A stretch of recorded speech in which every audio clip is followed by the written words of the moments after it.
Going seems inaccurate. Probably nothing you want here anyway. There's nothing in this direction except the road you arrived on, and walking all the way back there probably isn't a good use of your time right now. This hobo seems wholly unperturbed by the rain. Nice weather we're having. He smiles, then looks up, and lets the rain splash on his face for a while. Suits me just fine, I guess. Wise man once said the rain falls on poor men and rich men alike. Was that before umbrellas were invented, or... My name's Gus, by the way. Hi. Nice to meet you. Pleased to meet you. Say, would you have a couple of meat to spare, would you? You know what? Sure. Thank you very much, Ariel. Oh, Gus won't forget your kindness, you bet. Take it easy, Gus. Huh.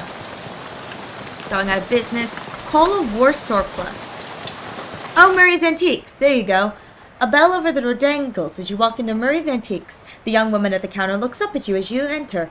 Oh, hi, you must be Ariel. We don't get many customers at this time of night. Or at all, really. That's me. You were expecting me? Yes. Murray didn't say much about you, but he gave me a letter in the mail. My name's Jessica. Oh, geez, you're soaking wet. Come in. I'll get you a towel. You walk over to the counter, trying not to drip on any vintage bric-a-brac, as Jessica grabs a threadbare bath towel from a shelf and pulls the tag off before tossing it to you. Thanks. Is Uncle Murray here? His letter wasn't very specific. He isn't. You said that in a kind of ominous way. Where is he? Jessica sighs. I wish I knew. He had a line on another artifact and said it was going to be a tough one. I told him he should get some backup, but he wasn't willing to wait. He just wrote that letter and told me to mail it if he didn't come back. Is there something I'm missing here? This is an antique shop, right? You're trying to make a great Aunt Ruthie into selling her mother's Chesterfield sound like a deadly spy mission. Yes, this is going to take some explaining. Well, I'm definitely intrigued now. Explain away. We don't have a lot of time now, but follow me, and I'll give you a quick sketch. Okay. Oh! Jessica leads you into a back room furnished with some desks and some strange-looking machinery. Welcome to our back office, the little hub of our operation. I'm guessing by operation you're talking about something other than antiques. Well, yes and no. See, a few years ago, Murray found out that there's a bunch of antiques circulating that are, well, hinky would be a real understatement. Hinky? Murray called them tainted, dark magic, real bad mojo, you know, cursed. Are you serious? You gotta be kidding me. Oh, for a second I thought we were making bathtub gin or something. This is no joke. That's what our real job is here. The antique store is just, well, not exactly a front. We find a lot of regular antiques too, and selling them keeps us in scratch. But really, we're trying to hunt down these evil doodads and neutralize them, so nobody gets hurt. And Uncle Murray went out to get one, and never came back. That's the long and short of it, yep. What do you say? Are you in? Well, absolutely. I'm always up for a crazy adventure. That sound effect. Great. You hear the shop door opening, and after a moment, a goblin pokes her head into the office. Hello? Oh, hey, that's swell timing. Hey, Gabby, Murray's sister's kid showed up. Come meet her. I go by them, actually. Hi, Gabby, pleased to meet you. Hi, hello, the pleasure is all Gabby's. Gabby, would you be a dear and carry their luggage to Murray's room and grab some blankets and stuff out the cupboard? They could sleep there till we find Murray. You've gotten it. Gabby picks up your suitcase and carries it through the door in the back of the room. Great, I could really use some sleep. Oh, I wonder what's in the front room. You're way too tired to go back on the street tonight. Ask Jessica about the mess. Whose desk is this? Murray's. I keep nagging at him to straighten it before someone bumps into it and we have to call the National Guard to dig them out of an avalanche. With curse-proof shovels and a squad of exorcists handy. Anyways, best not to mess with it. Okie dokie.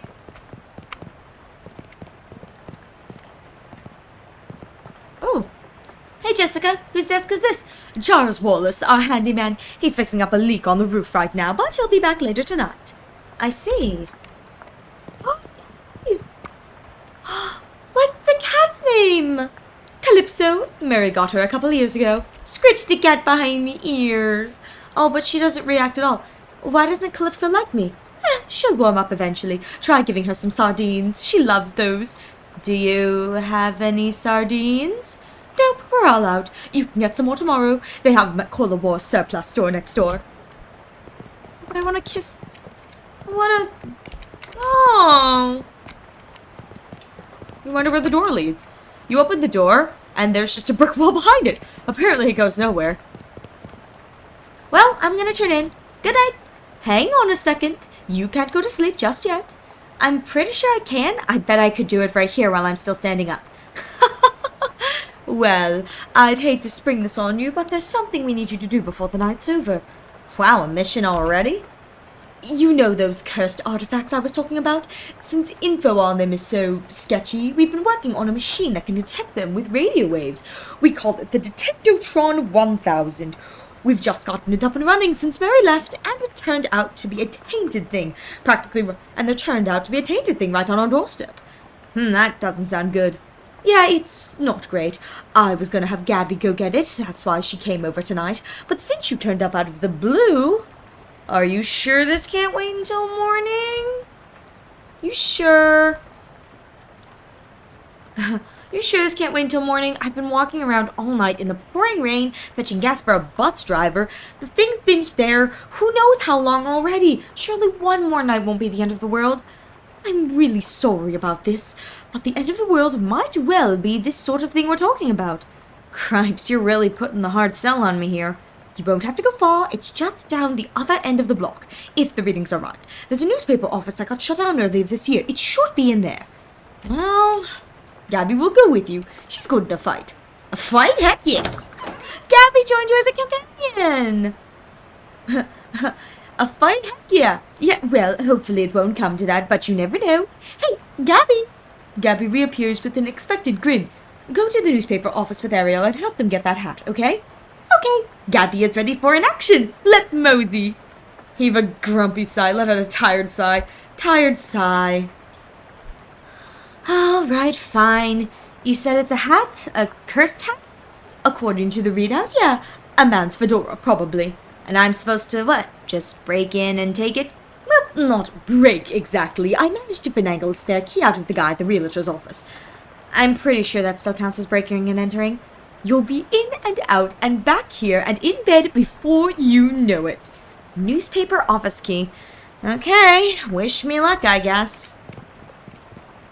Gabby! Gab with Gabby. Hey, Gabby, everything all right? It sounds like a cat meowing. Shoot the breeze. So, you're a flapper, right? Haha, yes, Gabby flaps all the time. Gabby's parent flapped too, and Grand Gabby. But it's only been the style for 7 or 8 years. Oh, right. Goblins, well, you don't live very long, huh? Depends on how you look for it. Parent Gabby popped a year and a half ago, but this Gabby basically is that Gabby and previous ones too. Huh? It's okay. Don't worry too hard to get it. Us goblins think human baby making is super crazy. Have you lived long in Ocean City, Gabby? I love this. Oh, yes, all of Gabby's life is here. Gabby's great-great-great-grand Gabby came and popped just some blocks away from here over here. Or to popping, as they should say. Ha! Wow, so your family's been here for quite a while, huh? Yes, 14 years. This is hilarious. You know, Gabby, it's been a few years since I spent some time in Ocean City, but I don't remember it being this run down. That is a true thing to say. It used to be much more clean and shiny. What happened? The economy's terrific everywhere else in this country. No idea. Economics is not in the house Gabby is keeping my wheels in. I love her. I love her so much. She's so silly. How'd you get mixed up with Murray and the whole antique store deal, Gabby? Oh, it coincidented. Gabby was looking at old clothes and heard over Murray and Jessica talking about a mysterious thing to get. It had an adventure smell. Then Murray says, we gonna need some muscles for this. And Gabby says, Gabby has several muscles, strong ones. And that was what it was. Gabby has been helping them since then. Okay, I guess that's it. Oh, that's so fun. Okay, so... Huh. Oh, it's a familiar slot. Okay.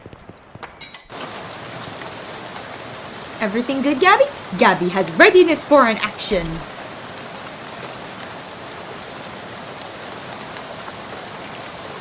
Oh, here we go. Here's a new one. You're a real firecracker in a fist fight, huh, Gabby?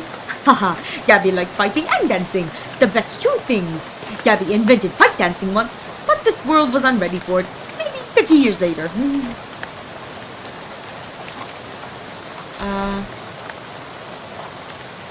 Alright, well, guess we have to go. Ooh, cheap cologne. Increases your stench armor until you use another potion. I think this store sells broken glass and drafts. Let's see. This none of the door says please. For lease, please. Condemned. This building looks perfectly solid. Maybe it's just the people renting it that were condemned. Trash reaches to see this man's trash can. Given the current conditions, dark and stormy, you probably shouldn't wander into the alley. The Ocean City's watchful eye. Cerberus, the bank is closed. Okay. Okay, let's get this hat thing before you pass out from exhaustion. You take a deep breath and unlock the door. You give the key to Gabby for safekeeping. Oh! Ooh! Pneumatic Tube System Operation Manual. Alright. Carver, I can't believe I have to tell you this, but it is against company policy for an employee to steal the printing press! You are fired! You are so fired! I need a new phrase to describe it. I'm giving you the axe. And if I see your face in here again, I'll give you the axe and set you on fire. Grover Burgess, Editor-in-Chief. P.S. How did you even lift it? You must have had, what, 5 accomplices? Unbelievable! You make a mental note never to pick a fight with this Carver person. Oh, that's so silly. Oh! This desk has met a violent end. It's just a handful of pile of toothpaste. Oh, nasty old leftovers. Reduced enemies. Oh, gross. That's disgusting.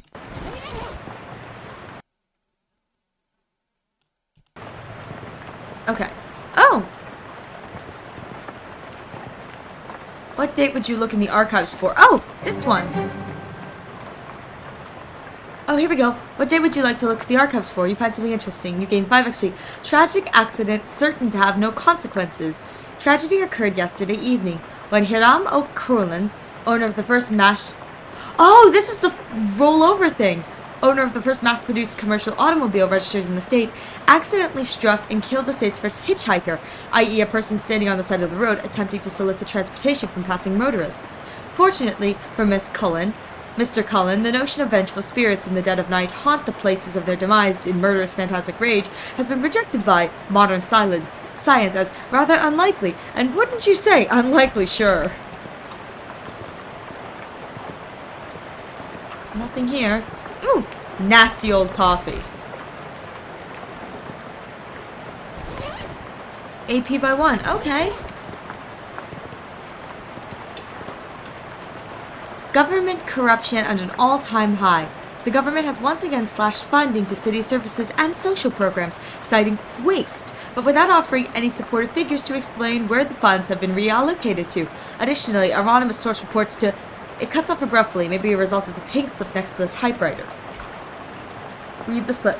Curtis, I've told you once before... If I've told you once, I've told you 100 times. Not enough people buy the paper anymore to keep the lights on in this joint. Electricity is expensive because it is a very recent innovation. As such, fully half of your salary is paid by government subsidies. This is to say that the hand that feeds you is the hand you keep biting. We go way back, buddy, and you've given me no choice. Clean out your desk and scram. Governor Grover Burgess, Editor-in-Chief. Oh... Poor guy. A note. This note says, Tucker, I got you that bottle you wanted. I stuck it under the water cooler where Burgess can't find it and rat us out. To the Prohies. Oh, Prohibition, right. Bet. Under the water cooler, eh? Surely it's still not there, but it wouldn't hurt to check.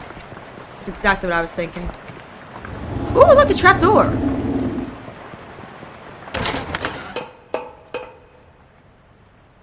Why are there fish? Calendar from 11 years ago. There's a huge black skull scrawled on July 22nd. Huh. Control panel. Oh, let's leave it alone for now. And fish creatures. Oh, something around here seems pretty fishy. There are two moist fellas standing between you and that abandoned hut over there. Not wanting to get any closer to them, you choose to investigate as squinted them from a short distance away, which is probably for the best, as it might be bad for your mental state to see them in too much detail. These humanoid creatures are between 5 and 6 feet tall, hard to judge because of their hunched-over posture, and covered with scales that glisten sickly in the dim light, though you can't tell if it's a natural luster or due to being covered with oily sewer filth. More notably, of course, is the fact that they have huge fish heads. Sorry if I blurred the lead there, but you know, saving the dramatic part for last and all. Their huge bulging round eyes glare at you out of the darkness, faintly luminous like radium watch dials, and they hiss and globble at you between rows of pointed shark-like teeth. Gill slits on the sides of their heads open and close, like thin wet mouths gasping for air, or likely whispering terrible secrets, whichever one seems more likely to you. Gross! No. Let's wait. Let's wait on that. Oh! There's a newspaper press. Literally, it's still a newspaper. Take the paper. Underground newspaper. It's all of the berries! Okay. I didn't finish with all the stuff here. Oh. With all the desks here. Handwritten note on the desk. Robinson. First Haydn, then Carver. Who's next? Venerable says if Burgess comes for him, he's gonna karate chop his desk in half. Oh, we know which desk was his. Sincerely, Curtis. P.S. What's a karate? I think we know whose desk that is. Huh. Looks like Venerable made good on his threat. Oh, I bet you they stole the printing press for down there. Alright, let's see. It's one of those new arcane press news feed thingies. High-tech gaze into it. Jack Dempsey removes teeth of improv boxing skill. Says Dempsey in an interview. Keep watching. Babe Ruth gets haircut, Barbara says. You think you could have left a better tip. Prohibition agents confiscate 40 barrels of wine. 10 cheese wheels and some nice fresh honeycomb also seized. Huh. Okay. Half-finished letter in the typewriter. The letter reads, Reginald, I think Burgess is onto us. We've gotten careless. In fact, maybe I shouldn't be typing this out as a letter instead of just talking to you in person.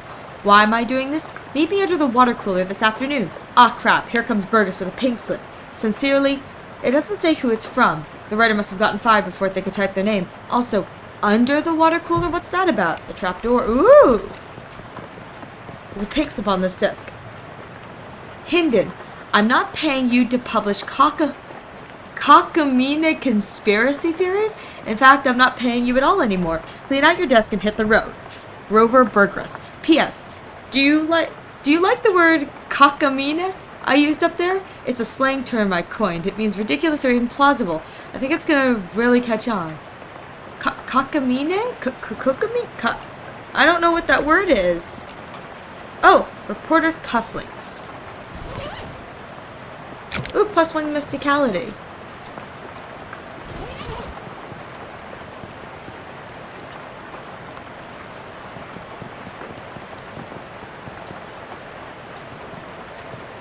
Oh, I need to find the one. Here we go, this one. July 22nd. You find something interesting.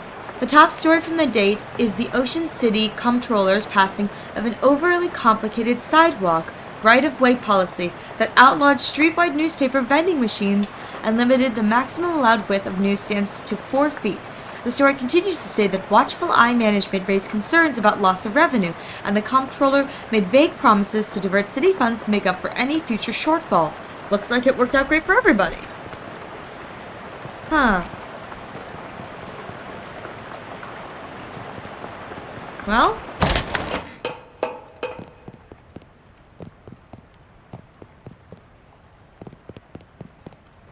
control panel. The control panel has a green button, a red button, a big lever, and a knob with a bunch of letters on it, a series of colored lights. I have a manual for this, right? Huh. Or I could just... Nothing happens. The green button makes a satisfying click and you hear a motor start up somewhere. Nothing happens. You push the red button and the machine shuts down. Okay. So... Oh, consult the manual. Here we go. Startup instructions. Push the green power button on. Pull the pump-in gauge level. Adjust the suction rate according to the pressure diagnostic indicator. If a red indicator light is on, I set the suction. Adjust dial to A. If it's blue, adjust dial to E. If green, suction dial to E. Abort is red, power off. Okay. So, turning the thing on, and then pull the lever.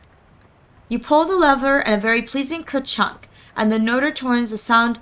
Yellow light is growing on the console.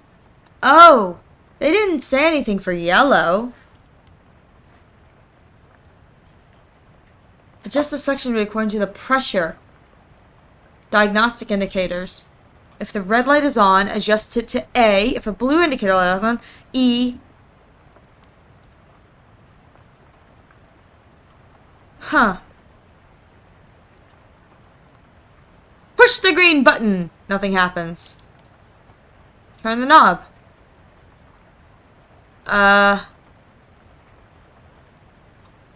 E, D. Let's try B. You click the dial into place. The noise turns into a sort of guttering shout for a second before the orange light flashes briefly and the entire machine shuts down. Well, shoot.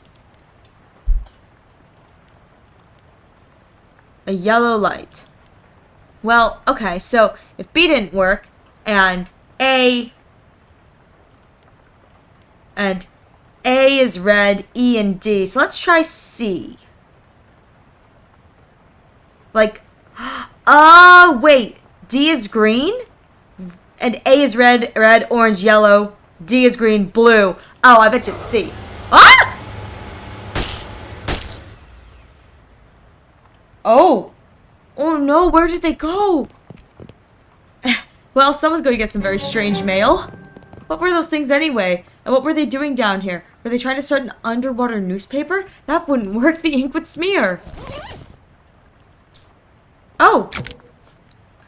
It's more of a manifesto, specifically calling out the government's suppression of local newspaper and the importance of free press. But there's also an amusing but puzzling cartoon about a dog arresting a mouse for throwing a brick at a cat's head, which the cat didn't seem to mind. Okay. Huh. Very old manhole cover. An ominous, vaguely Persian-shaped stain on the ground. This must be the hat. Terribly cursed fedora. Nothing good can come of this.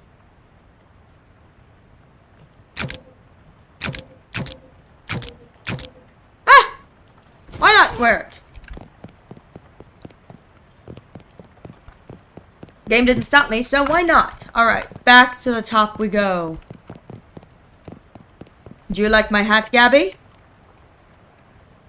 No? Okay. I love the rain sound. Oh, you said you won't be needing that. One fewer thing to carry. Alright, let's see. Well, at least my head's now no longer super wet. And it's bus stop. I wonder if he's still out here. Okay. Oh, look at her following us around. Okay. Oh, he's back. It's supposed to be Charles Wallace. You must be Charles Wallace. I'm Ariel. That I am. Pleased to meet you, Ariel. What do you do around here? Oh, your general handyman sort of stuff. I keep the lights on and the water running. Built the detectotron and the uncursing machine, too. Wow, that's some real high-tech wizardry. It's really nothing. Let me ask you something. Anything I can help you with? What's this about an uncursing machine? Oh, I only built that thing. I can't begin to tell you how it works. The innards are all wired up to a little porcelain cat figurine that Murray found somewhere. Well, that's weird. Yeah, in a real traditional sense, yeah. Nothing right now. Okay. Here, I got the hat. Looks like you found the hat. Looks like you found the hat. I found a hat. I guess it's the one you meant. It doesn't look unusual. Although, yes. Well, it does creep me out a bit. I can't really put my finger on why. I know what you mean. Feels kind of like you have a headache, except you don't actually. More like a feeling of dread, like something terrible is about to happen. But I don't know what it is yet. Well, that is definitely not related to the fact that I need you to take that hat and go sit in that machine over there. Why? That's our uncursing machine. Gotta get the curse off that hat, right? Oh, okay, that makes sense. But, what? Why can't we just put the hat in the machine? Why do I need to be involved? Because the machine needs a mind to guide the uncursing process. Together you'll lift the curse from the hat and transform it into a sort of allegorical dreamscape that the machine can transfix. I'm sorry, a what? Sorry, I know it's a lot. Let me rephrase. The uncursing machine uses your subconscious mind to drive a wedge between the item and its curse. The item is cleansed relatively easily, but that doesn't negate the curse fully. Once separated from the item, the machine stores the curse and allows you to physically project into it to try and resolve the metaphorical scenario at the core of its existence. That's where things can get a little weird. Yes, I know it sounds crackers, but you'll just have to give it a try to understand. What? Oh, I have to sit in the weird machine? Ah, alright. You sit in the chair, which is surprisingly uncomfortable, and pull a weird metal dome thing over your head. What would you like to uncurse today? The terribly cursed fedora. No sooner have you sat down in the machine, with a hiss positively whiffs the fedora straight up into the dome. The hat rattles around there angrily like a snake in a cement mixer, and after a good loud minute, flops limply and wet onto your lap. Whatever ominous energy it once possessed, the terrible cursed hat is gone. It is now simply a terrible hat. You got the item uncursed fedora. But the curse itself still lives, transfixed as a dreamlike construct within the machine. Now, how do I get rid of that curse? See, curses are like energy, Ariel. They can't be created or destroyed, only changed. Can't remember who said that? Isaac Newton? Newton? Newman, yeah. The machine knows how to take a curse from one object and put it on itself. But as for how you change a curse, I don't know. That's some higher conscious spiritual stuff. I don't know much about that. I'm more of a Newman sort of guy.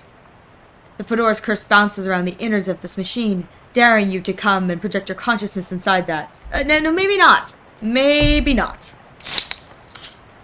Maybe we wait. Can I go to bed now?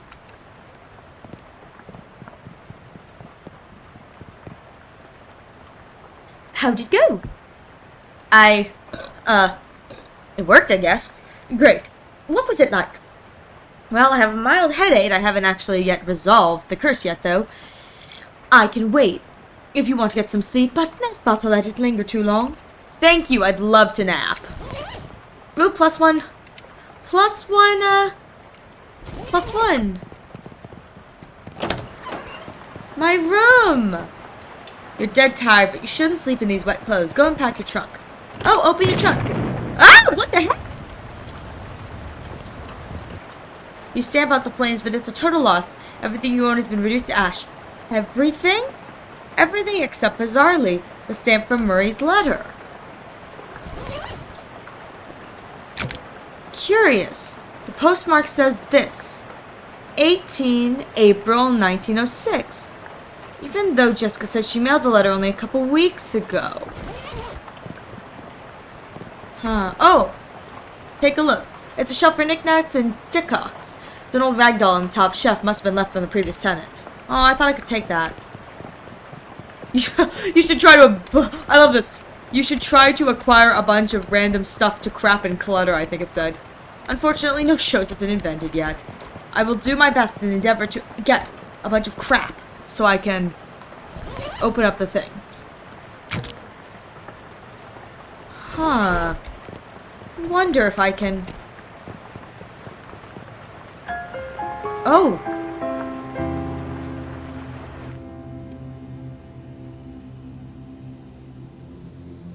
A dream about school. Jacob Marley, poster of my favorite literary ghost. What the? A lot of people in the hallways, it seems. Hello? Hello? How's it going? Do you know which locker is mine? I can't remember which locker is mine. I'm sorry, I don't know. It's alright. I'll figure it out eventually.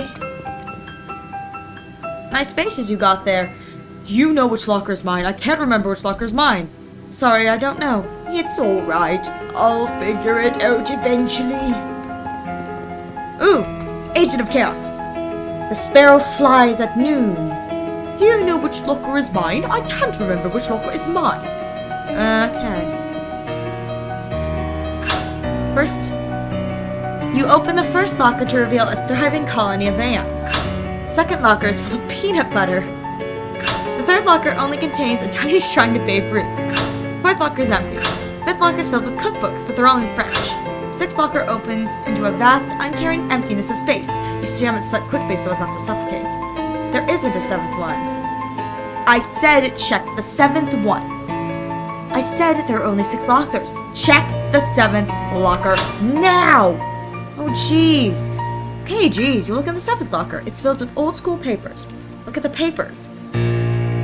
They've all got your name on it. They're your papers. Read one. How I Spent My Summer by Ariel Arashi, age 6. This summer, I visited my Uncle Mary. Uncle Mary is funny. He knows magic. Uncle Mary. And Look under the papers. Underneath the pile of school books you find, a Purdue library book.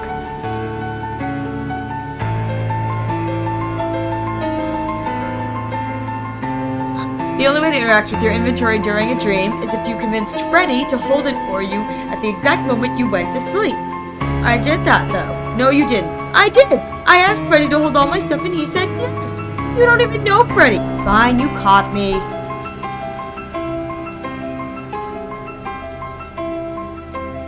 You're dreaming, so it probably isn't safe to look too closely at your character sheet right now. If you say so. That's funny.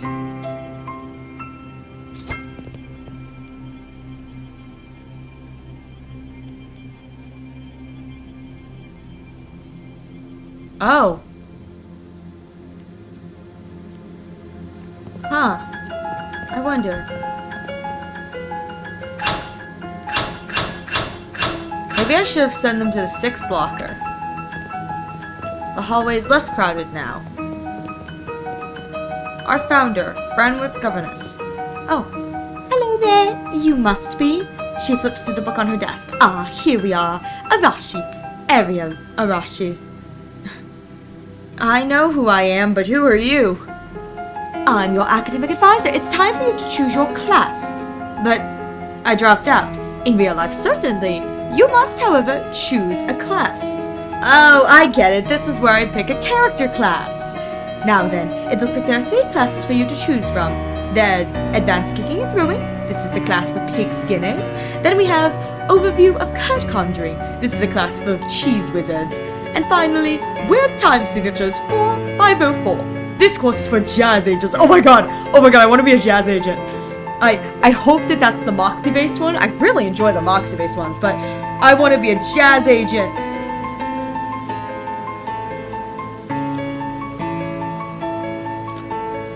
Let's see. Oh, let's see what they say. Masters of syncopation and improvisation, jazz agents use their rhythm and moxie to move through the world in style. In combat, they attack with subtlety, weakening their enemies and stacking the odds in their favor over time. See what Pig Skinner says. As accomplished athletes, Pig Skinners use their muscle to solve problems. In combat, they prefer a direct application of physical foes, punctuated by giving the occasional noogie. Cheese Wizard. As trained chef magi, cheese wizards use their intellect and mysticality to accomplish their goals. In combat, they wield hard, elemental cheese to damage their foes, and soft-soothing cheese to heal themselves and their allies. Oh no, I want to be a jazz agent. I want to be a jazz agent. I have no idea if this can be like West of Loathing. If it is, I really enjoy the snake oiler. Even though I just kind of go in buds. I play like a musclehead, but I want to be a jazz agent. Alrighty, you're a jazz agent. That's the name, Arashi. Ariel Arashi. Huh? Now then, there's the minor matter of your minor. It looks like you've already completed it, but it doesn't say what you studied. I minored in cryptobotany? Implied insectology. I minored in the psychology of rocks. What? What in the world?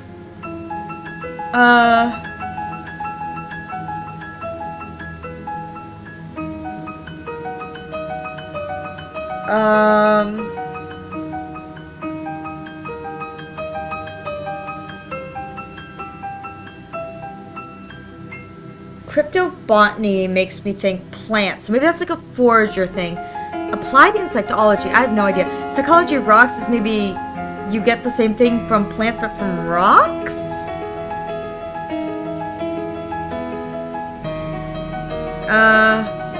Let's go applied insectology?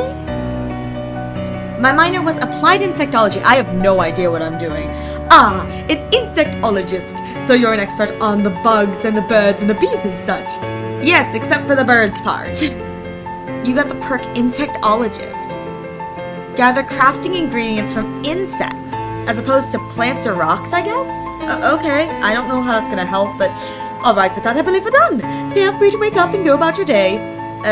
How would I go about doing that? She smiles and points at the door on the right side of the screen. I mean, the right side of the train. Just through that door. Thank you. Okay. What the? Oh, okay, I can't. This music is so creepy but pretty. Huh, nothing else. It's trippy. Oh! The abyss, you could case do it for days. Okay, I guess we're going back home.